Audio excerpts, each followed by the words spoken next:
ನಮಸ್ತೆ ಸ್ನೇಹಿತರೆ, ನಿಮ್ಮೆಲ್ಲರ ಹಿತೈಷಿ ಆಧ್ಯಾತ್ಮಿಕ ಚಿಂತಕ, ಶಿಕ್ಷಕ, ಚಿತ್ತಚೇತನ ಆತ್ಮವಿಕಾಸಕ್ಕಾಗಿ, ಮನೋವಿಕಾಸಕ್ಕಾಗಿ ಪ್ರತಿನಿತ್ಯ ಸಂಜೆ 7 ಗಂಟೆಗೆ ತಪ್ಪದೆ ವೀಕ್ಷಿಸಿ ಅತ್ಯುತ್ತಮವಾದಂತಹ ಕಾರ್ಯಕ್ರಮ ಜೀವನ ದರ್ಶನ. ಇಂದಿನ ಪ್ರಶ್ನೆ: ಗೊಂದಲ, ಅಧಿಕ ಪ್ರಸಂಗ, ಗೊಂದಲ ಮತ್ತು ಅಧಿಕ ಪ್ರಸಂಗ ಇಂದಿನ ವಿಷಯ. ಸ್ನೇಹಿತರೆ, ಪ್ರತಿಯೊಬ್ಬ ಮನುಷ್ಯನಿಗೂ ಗೊಂದಲಗಳು ಇದ್ದೇ ಇರ್ತವೆ, ಇರಲೇಬೇಕು. ಯಾಕೆಂದ್ರೆ ಗೊಂದಲದಿಂದನೇ ನಮಗೆ ಸ್ಪಷ್ಟತೆ ಸಿಗೋದಕ್ಕೆ ಸಾಧ್ಯ. ಗೊಂದಲನೇ ಇಲ್ಲದೆ ಹೋದ್ರೆ ಸ್ಪಷ್ಟತೆ ಎಲ್ಲಿಂದ ಬರುತ್ತೆ? ಆದ್ರಿಂದ ಗೊಂದಲ. ವಿಪರೀತವಾಗಿ ಕೆಲವೊಂದನ್ನ ನಾವು ಮಾಡಿಬಿಟ್ಬಿಟ್ಟಿರ್ತೀವಿ. ಏನನ್ನ ವಿಪರೀತ ಮಾಡ್ತೀರಿ? ಇಲ್ಲದೆ ಇರೋದನ್ನ ಸೃಷ್ಟಿಸ್ಕೊಳ್ಳೋದು, ಇಲ್ಲದೆ ಇರೋದನ್ನ ಕಲ್ಪಿಸ್ಕೊಳ್ಳೋದು, ಇಲ್ಲದೆ ಇರೋದನ್ನ ಊಹಿಸ್ಕೊಳ್ಳೋದು, ಭ್ರಾಂತಿ. ಯಾವುದೋ ಒಂದು ಸಿ ಅಶ್ವಥ್ ಹಾಡಿದೆ, ನಂಗೆ ಬಹಳ ಇಷ್ಟ ಅದು. ನಿಶ್ಚಿಂತನಾಗಬೇಕಂತಿ ಬಹು ದುಶ್ಚಿಂತೆಯೊಳಗೆ ನೀ ಕುಂತಿ. ನಿಶ್ಚಿಂತನಾಗಬೇಕಂತಿ, ಆದರೆ ಬಹು ದುಶ್ಚಿಂತೆಯೊಳಗೆ ನೀ ಕುಂತಿ. ನೀನ್ ಹಂಗೆ ಚಿಂತೆನೇ ಇರಬಾರದು ಅನ್ನೋನು ಚಿಂತೆ ಯಾಕೆ ಮಾಡ್ತಾ ಇದೀಯಾ? ಬಹು ದುಶ್ಚಿಂತೆಯೊಳಗೆ ನೀ ಕುಂತಿ. ಅದೇ ರೀತಿ ಇಲ್ದೇ ಇರೋದನ್ನ ಹುಡ್ಕೊಂಡು ಹೋಗೋದು. ಈ ಕನ್ಫ್ಯೂಷನ್ ಬಗ್ಗೆ ಸಾಕಷ್ಟು ವಿಡಿಯೋಗಳನ್ನು ಮಾಡ್ತಾನೆ ಇರ್ತೀನಿ. ಆದರೂ ಅದು ದೊಡ್ಡ ವಿಷಯ, ಸಮುದ್ರದ ಥರ. ಅದ್ರ ಬಗ್ಗೆ ದಿನ ಎಲ್ಲ ಮಾತಾಡಿದ್ರು ಜನಗಳಿಗೆ ಅರ್ಥ ಆಗೋದು ಬಹಳ ಬಹಳ ಕಷ್ಟ. ಆದ್ರಿಂದ ನೀವು ಕೇಳ್ತಾ ಹೋಗಿ, ಪರವಾಗಿಲ್ಲ, ನಾನು ಅದನ್ನು ಹೇಳ್ತಾ ಹೋಗ್ತೀನಿ. ನೀವು ಕೇಳಿರೋಂತಹ ಪ್ರಶ್ನೆಗಳು, ಗೊಂದಲಗಳು ಯಾರೋ ಒಬ್ಬ ಮಹಿಳೆನೋ ಹುಡುಗನ, 1 ನಿಮಿಷ ನಾನು ಅದನ್ನು ಹೇಳ್ಬಿಡ್ತೀನಿ. ಕಾಮೆಂಟ್ ಮಾಡಿದ್ದಾರೆ. ಏನು ಕಾಮೆಂಟ್ ಅಂತ ನೋಡ್ತೀನಿ. ಸರ್, ಬಿಳಿ ಬಟ್ಟೆ ಹಾಕುವರು ಸಾಧುಗಳು, ಓಕೆ, ಬಟ್ ಪೊಲಿಟಿಷಿಯನ್ ಬಿಳಿ ಬಟ್ಟೆ ಹಾಕ್ತಾವ್ರಲ್ಲ, ಅದಕ್ಕೆ ಏನು ಹೇಳ್ತೀರಾ? Please reply me. ಹರ್ದಿ ಕೆ ರಾಕ್ @gmail.com ಅಂತ ಏನೈತೆ. ಇದು ಕೇಳೋ ಪ್ರಶ್ನೆನೇ ಅಲ್ಲ, ಸುಮ್ಮನೆ ಆ ಕಾಮೆಂಟ್ ಹಾಕಿರೋದು. ರಾಜಕೀಯದವರು ಬಿಳಿ ಬಟ್ಟೆ ಹಾಕ್ತಾರೆ, ಮಕ್ಕಳು ಹಾಕ್ತಾರೆ, ಯಾರಾದರೂ ಒಂದು ದಿವಸ ಬಿಳಿ ಬಟ್ಟೆ ಹಾಕಿರ್ತಾರೆ, ಬಿಳಿ ಬಟ್ಟೆ ಹಾಕ್ತಾರೆ. ಆದರೆ ಸಾಧುಗಳು ಬಿಳಿ ಬಟ್ಟೆ ಅಂದ್ರೆ, ನಮಗಿಲ್ಲಿ 3 ಜಗತ್ತುಗಳಿದಾವೆ: ಲೌಕಿಕ ಜಗತ್ತು, ಆಧ್ಯಾತ್ಮಿಕ ಜಗತ್ತು, ಅಲೌಕಿಕ ಜಗತ್ತು. ನಾನು ಆಧ್ಯಾತ್ಮಿಕವಾಗಿ ಸಾಧುಗಳು ಬಿಳಿ ಬಟ್ಟೆ ಹಾಕ್ತಾರೆ ಅಂತ ಹೇಳಿದ್ನೆ ಹೊರತು ರಾಜಕೀಯದವರು ಬಿಳಿ ಬಟ್ಟೆ ಹಾಕ್ತಾರೆ ಅದ್ರ ಬಗ್ಗೆ ನಾನು ಮಾತಾಡ್ಲಿಲ್ಲ. ಈಗ ನಾನು ದೇವ್ರ ಮನೆ ವಿಷಯವಾಗಿ ಮಾತಾಡ್ತಾ ಇದ್ರೆ ದೇವ್ರ ಮನೆದ ಬಗ್ಗೆನೇ ಮಾತಾಡ್ತೀನಿ. ಬಚ್ಚಲು ಮನೆ ವಿಷಯ ಮಾತಾಡ್ತಾ ಇದ್ರೆ ನಾನು ಬಚ್ಚಲು ಮನೆದ್ ಮಾತಾಡ್ತೀನಿ. ಅಡುಗೆ ಮನೆದು ಮಾತಾಡ್ತಾ ಇದ್ರೆ ಅಡುಗೆ ಮನೆ, ಬೆಡ್ರೂಮ್ದು ಮಾತಾಡ್ತಾ ಇದ್ರೆ ನೀವು ಬೆಡ್ರೂಮ್ ಮಾತಾಡ್ಬೇಕಾದ್ರೆ ಅದ್ಯಾಕೆ ನೀವು ಅವತ್ತ ದೇವ್ರ ಮನೇಲಿ ಹಂಗಿರಿ ಅಂತ ಹೇಳಿದ್ರಿ, ಇಲ್ಲಿ ಯಾಕೆ ಹಿಂಗಿದ್ದೀರಾ? ಇವತ್ತು ಯಾಕೆ ಬೆಡ್ರೂಮಲ್ಲಿ ಹಿಂಗಿರಿ ಅಂತ ಹೇಳ್ತೀರಾ? ಅವತ್ತು ಬಾತ್ರೂಮಲ್ಲಿ ಹಿಂಗಿರಿ ಅಂತ ಹೇಳಿದ್ರಿ, ಇವತ್ತು ಯಾಕೆ ನೀವು ದೇವ್ರ ಮನೇಲಿ ಹಿಂಗಿರಿ ಅಂತ ಹೇಳಿದ್ರಿ? ಎಲ್ಲ ಬೇರೆ ಬೇರೆ, ಮಿಶ್ರಣ ಮಾಡಬೇಡಿ. ಅದೇ ಬೇರೆ, ಇದೇ ಬೇರೆ, ಇದೇ ಬೇರೆ, ಇದೇ ಬೇರೆ, ಪ್ರತಿಯೊಂದು ಬೇರೆ ಬೇರೆ. ಗೊಂದಲ ಏತಕ್ಕೆ? ಸಾಕಷ್ಟು ಜನ ಇಸ್ಲಾಮಿಕ್ ಅವ್ರು ಹಂಗೆ ಹೇಳ್ತಾರೆ, ಕ್ರೈಸ್ತರು ಹಿಂಗೆ ಹೇಳ್ತಾರೆ, ಹಿಂದೂಗಳು ಹಿಂಗೆ ಹೇಳ್ತಾರೆ, ಬೌದ್ಧಿಸಮ್ ಹಂಗೆ ಹೇಳ್ತಾರೆ, ಜೈನಿಸಮ್ ಹಿಂಗೆ ಹೇಳ್ತಾರೆ. ನಾನು ಯಾವುದನ್ನು ಫಾಲೋ ಮಾಡಿ? ಕೆಲವರು ಗುರುಗಳು, ಸ್ವಾಮೀಜಿಗಳು ಹೇಳ್ತಾರೆ ಭಗವದ್ಗೀತೆ ಓದು ಅಂತ, ಇನ್ನೊಬ್ರು ವೇದಗಳು ಓದು ಅಂತಾರೆ, ಉಪನಿಷತ್ತುಗಳು ಓದು ಅಂತಾರೆ. ಯಾವುದನ್ನು ಓದ್ಲಿ, ಕನ್ಫ್ಯೂಷನ್ ಏನೂ ಇಲ್ಲ. ಇಲ್ಲಿ ಜಗತ್ತಲ್ಲಿ ಎಲ್ಲವೂ ಇದೆ, ನಿನಗೆ ಯಾವುದು ಬೇಕು? ಏನೋ 225 ದೇಶಗಳಿದಾವಂತೆ, ಅದು ಗೊತ್ತಿಲ್ಲ, ಹಂಗಂತ ಸುಮ್ಮನೆ ಹೇಳ್ತಾರೆ. ಓಕೆ, ಒಂದು 200 ದೇಶಗಳು ಅನ್ಕೊಳ್ಳಿ. ನೀನೇನು ಹುಟ್ಟಿನಿಂದ ಸಾವಿನವರೆಗೂ ಎಲ್ಲಾ ದೇಶಗಳನ್ನು ಸುತ್ತಕೊಂಬತ್ತೀಯ? ಎಲ್ಲಾ ದೇಶದ ಸಂಸ್ಕೃತಿಗಳನ್ನು ಫಾಲೋ ಮಾಡ್ತೀಯ? ಮಾಡೋದಿಲ್ಲ. ನೀನು ಹುಟ್ಟಿರೋದು ನಾಡಲ್ಲಿ, ಕರ್ನಾಟಕ ನಾಡಲ್ಲಿ, ನಮ್ಮ ಭಾರತ ದೇಶದಲ್ಲಿ. ಹೊರದೇಶಕ್ಕೆ ಹೋದರೆ ನಾವು ಟ್ರಿಪ್ ನೋಡ್ಕೊಂಡು ಬರ್ತೀರಷ್ಟೇ.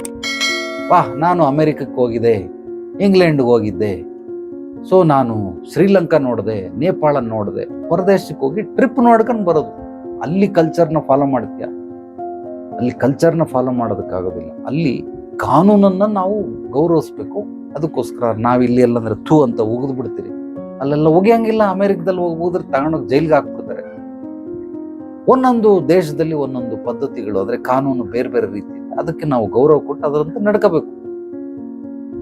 ಆದ್ರೆ ನಾನು ಹೇಳ್ತಾ ಇರೋದು, ಭಾರತದಲ್ಲಿದ್ದಾಗ ನೀನು ಬೇರೆ ರೀತಿ ಇರ್ತೀಯ, ಹೊರದೇಶಕ್ಕೆ ಹೋದಾಗ ಬೇರೆ ರೀತಿ ನಿನ್ನಲ್ಲಿ ವರ್ತನೆಗಳು ಇರ್ತವೆ. ಆಹಾರ ವಿಹಾರ, ವೇಷಭೂಷಣಗಳೆಲ್ಲವೂ ವಿಚಿತ್ರವಾಗಿರ್ತವೆ, ವಿಭಿನ್ನವಾಗಿರ್ತವೆ, ವಿಶೇಷವಾಗೂ ಇರ್ತವೆ, ವೈಶಿಷ್ಟ್ಯತೆಗಳಿಂದನೂ ತುಂಬಿರ್ತವೆ.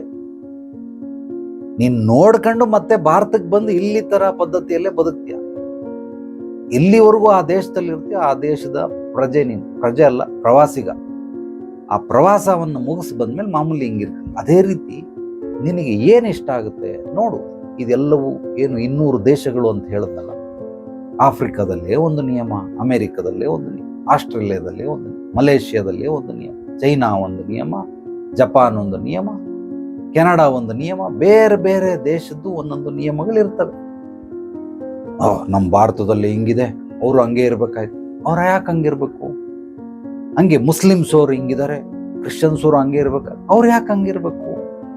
ಒಂದೊಂದು ದೇಶದ ಕಾನೂನು ಒಂದೊಂದು ರೀತಿ, ಅದೇ ರೀತಿ ಒಂದೊಂದು ಮತಗಳ ಒಂದೊಂದು ರೀತಿ ನೀತಿ ಒಂದೊಂದು ಇರ್ತವೆ. ಅದಕ್ಕೆ ನಿನಗೆ ತಿಳ್ಕೊಳಕ್ಕೇನೆಯ, ದೇಶ ಸುತ್ತಕ್ಕೇನೆಯ, ಆರಾಮಾಗಿ ದೇಶ ಸುತ್ತು, ಅದ್ಭುತವಾಗಿ ಎಲ್ಲ ದೇಶಗಳನ್ನು ನೋಡ್ಕೊಂಡು ಬಂದು ಅದರ ಮೇಲೆ ಧಾರಾಳವಾಗಿ ನಿನ್ನ ದೇಶದ್ದು ಏನಿದೆ, ನಮ್ಮ ದೇಶ ನನಗೆ ಪ್ರೀತಿ, ನನ್ನ ನಾಡು ನನಗಿಷ್ಟ, ನನ್ನ ದೇಶ ನನಗಿಷ್ಟ, ನನ್ನ ಜೀವನ ನನಗಿಷ್ಟ, ನನಗೆ ಈ ಒಂದು ಭೂಮಂಡಲದಲ್ಲಿ ಜನ್ಮವೆತ್ತು ಬಂದಿರೋದು ನನಗೆ ಬಹಳ ಇಷ್ಟ, ಆದ್ರಿಂದ ನಾನು ಪ್ರೀತಿಸ್ತೀನಿ. ಬೇರೆ ದೇಶನ ದ್ವೇಷಿಸ್ತೀನಿ ಅಂತಿಲ್ಲ. ನನ್ನ ನಾಡು ನನ್ನ ದೇಶವನ್ನ ನಾನು ಹೇರಳವಾಗಿ ಪ್ರೀತಿಸ್ತೀನಿ. ಸೊ ಇದಿರ್ಬೇಕು. ಆದ್ರೆ ಬೇರೆದನ್ನ ದ್ವೇಷಕ್ಕೆ ಹೋಗ್ಬಾರ್ದು. ಹಂಗಂತೇಳಿ ಬೇರೆ ದೇಶಕ್ಕೆ ನಾನು ಕಾಲೇ ಇಡಲ್ಲ, ಇಡ್ತೀನಿ ಖಂಡಿತವಾಗ್ಲು. ದೇವರು ಖಂಡಿತವಾಗ್ಲು ಅನುಗ್ರಹಿಸಿದ್ರೆ, ಗುರುಗಳ ಒಂದು ಕೃಪೆ ಇದ್ರೆ ಖಂಡಿತವಾಗ್ಲು ಎಲ್ಲ ದೇಶಗಳನ್ನ ಸುತ್ತಾಕೊಂಡ್ ಬರ್ತೀನಿ. ನೀನು ಆ ದೇಶ ಸುಳ್ಳು, ಈ ದೇಶ ಸುಳ್ಳು, ಆ ದೇಶದ ಕಾನೂನು ಸರಿ ಇಲ್ಲ, ಈ ದೇಶದ ಕಾನೂನು, ಬೇರೆ ದೇಶದ ಕಾನೂನು ಕಟ್ಕೊಂಡು ನಿನಗೇನಾಗಬೇಕಯ್ಯ? ನಾವಿರೋದು ಕರ್ನಾಟಕ, ನಮ್ಮ ಒಂದು ಕಾನೂನು ಏನು ಹೇಳ್ತದೆ, ಇಲ್ಲಿ ಸಮಾಜ ವ್ಯವಸ್ಥೆಗಳು ಹೇಗಿದೆ ಅದನ್ನ ನಾವು ಅನುಸರಣೆ ಮಾಡಬೇಕು ಹೊರತು ಬೇರೆ ದೇಶದ ಕಟ್ಕೊಂಡು ಏನಾಗಬೇಕು, ಬೇರೆ ದೇಶದ ರಾಜ್ಯಗಳನ್ನು ಕಟ್ಕೊಂಡು ನಮಗೇನಾಗಬೇಕು. ಅದೇ ರೀತಿ ಯಾರ್ಯಾರು ಏನೇನನ್ನ ಹೇಳ್ತಾರೆ, ಅವ್ರು ಹೇಳೋದು ಯಾವುದೂ ಸುಳ್ಳಲ್ಲ. ವೇದಗಳು ಓದಿ ಅಂತ ಹೇಳ್ತಾರೆ. ಅಂದ್ರೆ ಅಮೆರಿಕ ಎಷ್ಟು ಚೆನ್ನಾಗಿದೆ ನೋಡಿ, ಆ ಥರ ಶುದ್ಧವಾದ ರಾಷ್ಟ್ರ, ಎಲ್ಲ ಅಚ್ಚುಕಟ್ಟು, ರೋಡು, ಫುಟ್ಪಾತು, ಅಲ್ಲಿ ಕಾನೂನು ವ್ಯವಸ್ಥೆಗಳು ಎಷ್ಟು ಚೆನ್ನಾಗಿದೆ ಅದನ್ನ ನೋಡಿ ಅಂತ ಹೇಳ್ತಾರೆ. ಉದಾಹರಣೆಗೆ ನಿಮಗೆ ವೇದಗಳು ಅಮೆರಿಕ ಅಂತ ತಿಳ್ಕೊಳ್ಳಿ. ಸುಮ್ಮನೆ ಕಲ್ಪಿಸ್ಕೊಳ್ತಾ ಇದೆ, ಅದಕ್ಕೊಂದಷ್ಟು ನೆಗೆಟಿವ್ ಕಾಮೆಂಟ್ ಹಾಕ್ಬೇಡಿ. ಉದಾಹರಣೆಗೆ ನಾನು ಹೇಳ್ತಾ ಇರೋದು, ಉಪನಿಷತ್ತುಗಳು 108 ಉಪನಿಷತ್ತುಗಳಿದೆ. ಆ ಥರ 108 ದೇಶಗಳಿವೆ. ಒಂದೊಂದು ಉಪನಿಷತ್ತುಗಳಲ್ಲಿ ಒಂದೊಂದು ದೇಶದ ಪದ್ಧತಿಗಳನ್ನ, ಅಲ್ಲಿ ಆಚಾರ ವಿಚಾರಗಳನ್ನ ಇದರಲ್ಲಿ ಹಾಕಿದ್ದಾರೆ ಅಂತ ಕಲ್ಪಿಸ್ಕೊಳ್ಳಿ, ತಿಳ್ಕೊಳ್ಳಿ ಸುಮ್ಮನೆ ಉದಾಹರಣೆ. ಸೊ ಬೈಬಲ್ ಇದೆ, ಭಗವದ್ಗೀತೆ ಇದೆ, ಸೊ ನಮಗೆ ಕುರಾನ್ ಇದೆ. ಆ ಕುರಾನ್ ಒಂದು ದೇಶ ಅಂತ ತಿಳ್ಕೊಳ್ಳಿ. ಯಾವುದು? Arab country, Dubai. ಆ ಅರಬ್ ಕಂಟ್ರಿಲಿ ಇಂತಿಂಥ ನಿಯಮಗಳು ಎಷ್ಟು ಚೆನ್ನಾಗಿದೆ. ದುಬೈ ಇಡೀ ಪ್ರಪಂಚದಲ್ಲಿ ತುಂಬಾ ಶ್ರೀಮಂತ ರಾಷ್ಟ್ರ ಯಾವುದು? ದುಬೈ. ಸೊ ಕುರಾನ್ನ ದುಬೈ ಅಂತ ತಿಳ್ಕೊಳ್ಳಿ. ಬೈಬಲ್, ಸೊ ಬೈಬಲ್ನೇ ಓಕೆ, ಇನ್ನು ಅಮೆರಿಕ ಅಂತ ತಿಳ್ಕೊಳ್ಳಿ. ಆಗ್ಲೇ ವೇದಗಳು ಅಮೆರಿಕ, ಸರಿ ಬೈಬಲ್ನೇ ಅಮೆರಿಕ ಅಂತ ತಿಳ್ಕೊಳ್ಳಿ. ಎಷ್ಟು ಚೆನ್ನಾಗಿದೆ. ಈಗ ಬೈಬಲ್ ಸುಳ್ಳು ಅಂತ ಯಾಕೆ ಹೇಳ್ತೀರಾ? ಬೈಬಲಲ್ಲಿ ಹಿಂಗ್ ಬರ್ದವ್ರೆ, ಕುರಾನಲ್ಲಿ ಹಂಗ್ ಬರ್ದವ್ರೆ, ಭಗವದ್ಗೀತೆಲಿ ಊನಯ್ಯ ಬರ್ದವ್ರೆ ಕಣಯ್ಯ. ಬರ್ದಿರೋದನ್ನೆಲ್ಲ ನೀನು ಸ್ವೀಕರಿಸ್ಬೇಕು. ಅದರಲ್ಲಿ ಏನೇನಿದೆ ಅದನ್ನ ಕರೆಕ್ಟಾಗೆ ಬರೆದವ್ರು. ಅಮೆರಿಕದ ನಿಯಮಗಳು ಹಿಂಗಿದೆ, ಆಸ್ಟ್ರೇಲಿಯಾದ ನಿಯಮಗಳು ಹಿಂಗಿದೆ, ದುಬೈಯಲ್ಲಿ ನಿಯಮಗಳು ಹಿಂಗಿದೆ, ನಮ್ಮ ಭಾರತದಲ್ಲಿ ನಿಯಮಗಳು ಹಿಂಗಿದೆ. ನಿನಗೆ ಎಲ್ಲಿ ಇಷ್ಟ ಬಂತ ಅಲ್ಲೇ ಇರು. ಇವಾಗೇನು ಕೆಲಸ ನೀನು ಅಲ್ಲೂ ಹೋಗಿ ಮಾಡ್ಬೋದು. ಆ ದೇಶದಲ್ಲಿ ಹೋಗು, ಮಾಡು, ಯಾರು ಬೇಡ ಅಂತಾರೆ? ಕನ್ಫ್ಯೂಷನ್ ಏನೂ ಇಲ್ಲ ಇಲ್ಲಿ. ಕನ್ಫ್ಯೂಷನ್ ಮಾಡ್ಕೊಳ್ಳೋದಕ್ಕೆ ಸಾಧ್ಯವೇ ಇಲ್ಲ ನನ್ನ ಪ್ರಕಾರ. ಆದರೂ ಜನಗಳು ಕನ್ಫ್ಯೂಷನ್ ಮಾಡ್ಕೊಳ್ಳಿ. ಅವ್ರು ಹಂಗೆ ಹೇಳ್ತಾರೆ, ಇವ್ರು ಹಿಂಗೆ ಹೇಳ್ತಾರೆ. ಎಲ್ಲರೂ ಹೇಳೋದೇ ಸತ್ಯ. ಒಬ್ಬರಿಗೆ ಉಪ್ಪಿಟ್ಟು ಇಷ್ಟ, ಅದಕ್ಕೆ ಉಪ್ಪಿಟ್ಟನ್ನ ಪ್ರಮೋಟ್ ಮಾಡ್ತಾರೆ, ಉಪ್ಪಿಟ್ಟು ಬಗ್ಗೆನೇ ಹೇಳ್ತಾರೆ. ಉಪ್ಪಿಟ್ಟು ತಿನ್ನಿ, ಈ ಕಾಯಿಲೆ ಬಂದ ಉಪ್ಪಿಟ್ಟು ತಿನ್ನಿ, ಈ ಕಾಯಿಲೆ ಬಂದ ಉಪ್ಪಿಟ್ಟು ತಿನ್ನಿ. ಇನ್ನೊಬ್ರು ಮುದ್ದೆ ತಿನ್ನಿ ಅಂತಾರೆ, ಅವ್ರಿಗೆ ಮುದ್ದೆ ಕಂಡ್ರೆ ಇಷ್ಟ. ಮುದ್ದೆ ತಿನ್ನಿ. ಮುದ್ದೆ ತಿನ್ನೋದ್ರಿಂದ ಇಂತಿಂಥ ವಿಟಮಿನ್, ಪ್ರೋಟೀನ್, ಪೋಷಕಾಂಶಗಳು ಸಿಗ್ತವೆ. ಮುದ್ದೆ ತಿನ್ನಿ. ಈ ಕಾಯಿಲೆ ಬಂದ ಮುದ್ದೆ ತಿನ್ನಿ, ಈ ಕಾಯಿಲೆ ಬಂದ ಮುದ್ದೆ ತಿನ್ನಿ, ಈ ಕಾಯಿಲೆ ಬಂದ ಮುದ್ದೆ ತಿನ್ನಿ. ಮತ್ತೆ ಕೆಲವರು ಜೋಳದ ರೊಟ್ಟಿ ತಿನ್ನಿ ಅಂತಾರೆ. ಜೋಳದ ರೊಟ್ಟಿ ತಿನ್ನಿ, ಅವ್ರಿಗೆ ಇಷ್ಟ ಜೋಳದ ರೊಟ್ಟಿ, ಅದಕ್ಕೆ ಪ್ರಮೋಟ್ ಮಾಡ್ತಾರೆ. ಜೋಳದ ರೊಟ್ಟಿ ತಿನ್ನಿ, ನೋಡಿ ಜೋಳದ ರೊಟ್ಟಿ ತಿಂದು ನಾನು ಎಷ್ಟು ಗಟ್ಟಿಗಿದ್ದೀನಿ. ನಿನಗೆ ಈ ಕಾಯಿಲೆ ಬಂತ ಜೋಳದ ರೊಟ್ಟಿ, ಈ ಕಾಯಿಲೆ ಬಂತ ಜೋಳದ ರೊಟ್ಟಿ, ಈ ಕಾಯಿಲೆ ಬಂತ ಜೋಳದ ರೊಟ್ಟಿ. ಅವರವರಿಗೆ ಯಾವ್ದು ಬಹಳ ಪ್ರೀತಿ ಇದೆ, ಹೆಚ್ಚು ನಂಬಿಕೆ ವಿಶ್ವಾಸ ಇದೆ, ಅದನ್ನ ಅವರು ಹೇಳ್ತಾವ್ರೆ. ನೀನ್ ಕೇಳಂಗಿದ್ರೆ ಕೇಳು, ಇಲ್ವ ಬಿಟ್ಬಿಡು. ನೀನೇ ಹೊಸದಾಗಿ ಯಾವ್ದಾದ್ರು ಇನ್ನೊಂದು ಈ ಜೋಳ ಬಳಸಲ್ಲ, ರಾಗಿ, ಅಕ್ಕಿ, ಭತ್ತ, ಇದೇನು ರವೆಗಿವೆ, ಅವಲಕ್ಕಿ ಏನು ಬಳಸಲ್ಲ.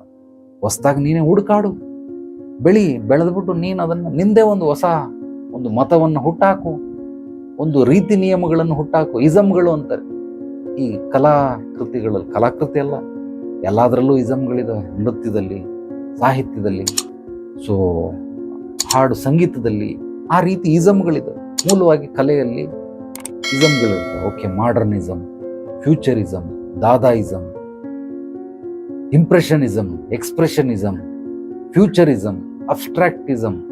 ಸೊ ಈ ಥರ ಇಸಮ್ಗಳಿದ್ದಾವೆ. ಆ ಇಸಮ್ ಅಂದರೆ ಎಕ್ಸ್ಪ್ರೆಷನಿಸಮ್ದು ಒಂದು ರೀತಿ ನೀತಿಗಳಿರ್ತವೆ. ಅದನ್ನು ಯಾರ್ಯಾರು ಫಾಲೋ ಮಾಡಿರ್ತಾರೋ ಅವರೆಲ್ಲ ಎಕ್ಸ್ಪ್ರೆಷನ್.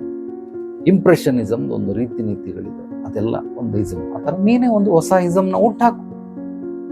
ಇದು ಯಾವುದು ಇಷ್ಟ ಇಲ್ಲ ಅಂತ, ಬಟ್ ಎಲ್ಲರೂ ಹೇಳಿದಾರಲ್ಲ, ಕನ್ಫ್ಯೂಷನ್ ಏನೂ ಇಲ್ಲ. ನೀನು ಉಪ್ಪಿಟ್ಟು ಬೇಕಾದರೂ ತಿನ್ನು, ಪೂರಿ ಬೇಕಾದರೂ ತಿನ್ನು, ಇಡ್ಲಿ ಬೇಕಾದರೂ ತಿನ್ನು, ದೋಸೆ ಬೇಕಾದ್ರೂ ತಿನ್ನು, ಮುದ್ದೆ, ಅನ್ನ, ಚಪಾತಿ ಏನು ಬೇಕಾದರೂ ತಿನ್ನು. ಅದನ್ನ ನೀನು ಅಲ್ಲುಗಳಿಯಂಥದ್ದು ಇಲ್ವೇ ಇಲ್ಲ. ನಿನಗೆ ಏನು ಇಷ್ಟ ಬಂತು ಅದನ್ನು ತಿನ್ಬೇಕು. ಕನ್ಫ್ಯೂಷನ್ ಮಾಡಬಾರ್ದು. ಅಧಿಕ ಪ್ರಸಂಗ ಏನು ಮಾಡ್ತಾರೆ ಅಂತಂದ್ರೆ, ಇಲ್ಲಿ ಇರೋದು 3 ತತ್ವಗಳು. ಒಂದು ತಾಮಸಿಕ, ಇನ್ನೊಂದು ರಾಜಸಿಕ, ಇನ್ನೊಂದು ಸಾತ್ವಿಕ. ತಾಮಸಿಕ ಅದು ನಿಮ್ಮನ್ನ ಕೆಳಮುಖವಾಗಿ ಕರ್ಕೊಂಡು ಹೋಗುತ್ತೆ. ರಾಜಸಿಕ ಅದು ನಿಮ್ಮನ್ನ ಉಳಿಸುತ್ತೆ.